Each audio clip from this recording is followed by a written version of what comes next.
¿Cedillo vendió la presidencia por un préstamo a Estados Unidos? México, año 2000. El PRI, el partido que había gobernado al país por más de 70 años, perdió la presidencia ante un candidato de oposición, Vicente Fox. ¿Pero fue esta derrota un símbolo de democracia o el resultado de una traición desde las propias filas del poder? Francisco Labastida, el candidato priista de aquel entonces, señala con firmeza a Ernesto Zedillo, el presidente saliente, como el hombre que abandonó a su partido en el momento más crucial. Todo por un acuerdo con Estados Unidos que hipotecó el futuro político de México. 1. El préstamo y las condiciones. Para entender esta historia, tenemos que regresar a 1995, cuando México enfrentó una de las peores crisis financieras de su historia, la llamada crisis del tequila. En medio de la tormenta económica, Ernesto Zedillo negoció un rescate financiero de $20,000 millones con el gobierno de Estados Unidos, liderado por Bill Clinton. Este préstamo ayudó a estabilizar la economía, pero no sin condiciones. Según versiones mencionadas en círculos políticos y reafirmadas indirectamente por las declaraciones de Labastida, una de las exigencias del gobierno estadounidense fue que México avanzara hacia una transición democrática. En otras palabras, abrir el camino para que la oposición tuviera una oportunidad real de ganar en las elecciones presidenciales de 2000. ¿El costo del rescate? Entregar la presidencia, algo que, para Labastida, quedó demostrado en la falta de apoyo de Zedillo durante su campaña.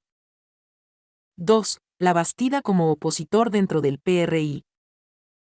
Francesco Labastida, quien había sido gobernador, secretario de Estado y un político experimentado, fue el primer candidato priista elegido por un proceso interno.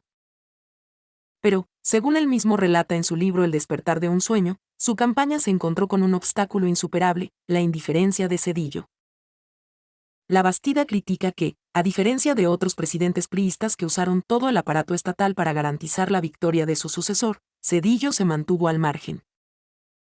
Más aún, señala que las reformas impulsadas por Zedillo fortalecieron al Instituto Federal Electoral, IFE, y debilitaron las estructuras tradicionales del PRI, dejando al partido vulnerable ante la oposición. Zedillo no apoyó al PRI porque ya había tomado su decisión, ceder el poder. No le importó la campaña ni el candidato. Nos dejó solos frente a un cambio que él ya había pactado con intereses extranjeros. 3. ¿Traición o democracia? Para algunos, lo que hizo Ernesto Zedillo fue un acto de valentía, un paso necesario hacia la consolidación democrática de México. Pero para Labastida y muchos priistas de la vieja guardia, fue una traición. El préstamo con Estados Unidos y las reformas electorales, aunque importantes para la estabilidad del país, terminaron por dinamitar al PRI desde adentro. Labastida señala que los verdaderos beneficiarios del acuerdo fueron los sectores empresariales y políticos internacionales que buscaban un cambio de rostro en México, pero que no necesariamente representaban una transformación genuina. 4. Consecuencias de la derrota. La derrota de 2000 no solo marcó el fin de una era, sino que dejó al PRI herido por décadas. Labastida recuerda este momento como un punto de inflexión. Perdimos porque nos traicionaron desde adentro. Porque Zedillo nunca quiso que ganáramos. Porque lo que estaba en juego no era la democracia, sino los intereses extranjeros. Años después, las preguntas siguen en el aire. ¿Fue el préstamo la verdadera moneda de cambio?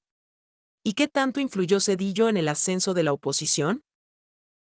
El caso del préstamo de 1995 y su posible relación con la transición política de 2000 nos deja un mensaje claro. Las decisiones del poder, incluso las que parecen necesarias, siempre tienen un costo. En este caso, el costo fue la presidencia para el PRI y la continuidad de un modelo político que había gobernado a México por décadas. ¿Qué opinas tú? ¿Fue Zedillo un traidor para su partido o un arquitecto de la democracia moderna? Déjame tus comentarios y comparte este video con quien quiera entender mejor los secretos detrás del poder. Si te interesa descubrir más historias ocultas detrás del poder en México, suscríbete a Historias de Poder MX y no te pierdas nuestros próximos videos. La verdad no puede esperar.